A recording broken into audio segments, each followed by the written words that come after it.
Have you ever thought, what if tonight Allah rewrites your destiny through message? Tonight is not an ordinary night. Tonight is Shobe Barat, a night filled with barakah, mercy, and forgiveness. This is the night when records are reviewed, sins can be erased, and a person's faith can change.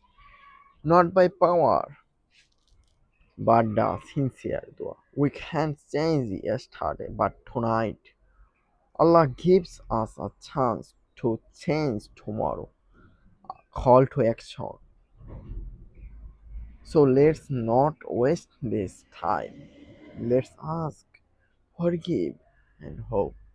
Because Shobi Barat is the night when destiny meets dua.